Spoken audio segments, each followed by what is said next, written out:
Sunita, and in fact, during my time as an environment reporter, I've seen these issues actually go from, not even being considered in the news to a top headline.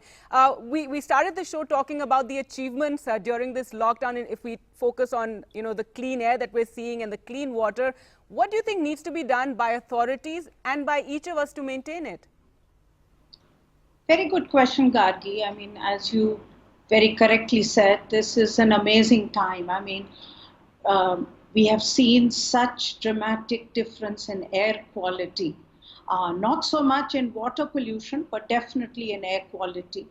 And what it tells us is the following. One, this has come at enormous cost. I mean, the lockdown is not the solution. We cannot talk about having clean air by prolonging a lockdown.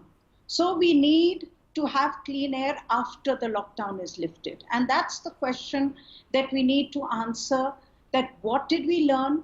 What can we do differently? So what have we learned? One, we have definitely learned that the worst problem with pollution, air pollution, is vehicles. And the second is combustion from industry.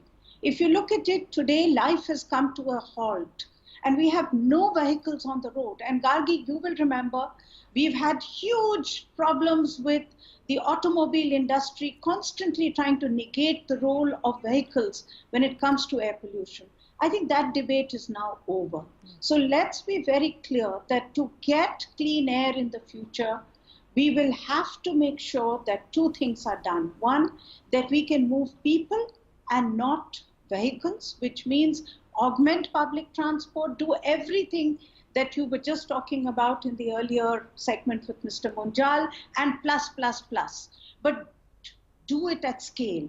The problem that we have learned with this lockdown is that disruption has been absolute, and that we need to think about the future so that we can also do it at scale. This little bit, one few buses here, a little bit of metro, one odd, one even, those games are not going to work anymore. So scaling up. And secondly, we need to get rid of dirty fuel for combustion, and we need to get in clean fuel for combustion. So I think, but the biggest message is we need to do it at scale. Right. Sunita, Pranoy here. We work together on environmental projects and awareness, and you really have been a wonderful, inspirational lead for all of us. Are you a little bit hopeful or skeptical about whether we'll maintain this change? One good thing is that everybody has seen how beautiful it is to have a non-polluted and a clean environment. Even our rivers are better. Animals are out in the streets enjoying themselves much more. Won't that hit some corner of people's mind and say, we want that again? Let's not go back to cloudy skies where not without clouds, but you still don't really see a blue sky. And by the way, there's one potential, and this is unverified, it needs to be peer reviewed, but one potential paper which has been discussed in a press conference, that when you have a polluted environment, your ultraviolet rays don't reach the planes. And ultraviolet is bad for these viruses. So even for corona, to get rid of coronavirus, it's important to have a clean environment. But apart from that, people have witnessed a beautiful environment. Won't that have some effect? No, absolutely. And Dr. Roy, I'll go further, a little further. I mean, not only have we seen it, and we have been able to breathe and see the clean skies and heard, I mean, the kind of pleasure that you can hear from birds. I mean, instead of the honking of the cars, it's like birds have taken over our lives. And I'm sure we're all thrilled with that, and we don't want to lose it.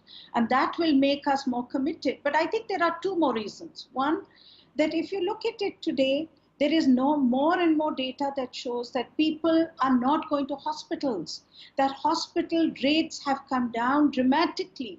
And this is because there isn't that kind of morbidity that is happening because of dirty air.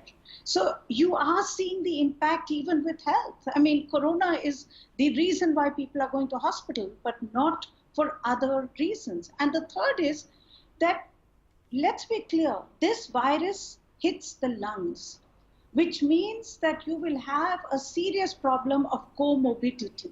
Weaker the lungs, more compromise the lungs, more this virus will get to you. So it is even more critical, given the fact that we have got to live with this virus for some years, at least a year to come, if not more.